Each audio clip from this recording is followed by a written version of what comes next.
Здравствуйте, мои друзья! Сегодня мы с вами приготовим очень вкусное блюдо. Это будет рыба, запеченная в духовке в средиземноморском стиле. Готовится очень просто, быстро и получается таким вкусным. Нам понадобится 800 грамм картофеля, это примерно 4 больших картофелины. Почистила картофель, нарезала на крупные кусочки. И картофель нужно отварить в подсоленной воде до готовности. Я это делаю в микроволновке примерно 8 минут. В кастрюле стеклянной под крышкой. Когда картофель сварится, добавляем итальянские травки. Это по щепотке базилик, орегано, тимьян и розмарин. Также можно присолить немножко картофель и добавить 2 столовые ложки оливкового масла. Все перемешиваем. Пошаговый рецепт вы сможете прочитать в описании под видео. Также нам понадобится примерно 100 граммов помидорчиков черри. Разрезаем на половинки помидорчики.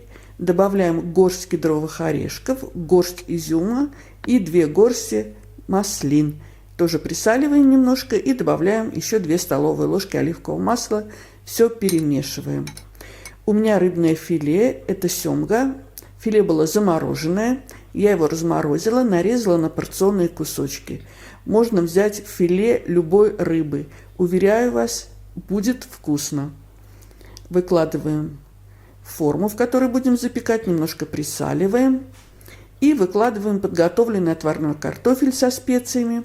Друзья мои, если вам нравится видео, ставьте лайк, это поможет продвижению видео, его увидит большее количество зрителей. Это блюдо очень удобно подать и на праздничный стол, все собрать и перед приходом гостей или пока гости едят закуски, поставить это блюдо в духовку. Выкладываем сверху наши помидорчики, маслины. И поливаем 50 мл сухого вина, можно белое, у меня вот розовое вино. И ставим в духовку, заранее разогретый на 200 градусов режим вверх-вниз, на 15-20 минут запекаться все. В моей духовке блюдо запекалось 20 минут. Перед подачей посыпаем мелко нарезанной зеленью петрушки. И сейчас мы будем пробовать наше замечательное блюдо. Посмотрите, какое оно яркое. Пробуем. Рыба прекрасно приготовилась, она нежная, не пересушенная.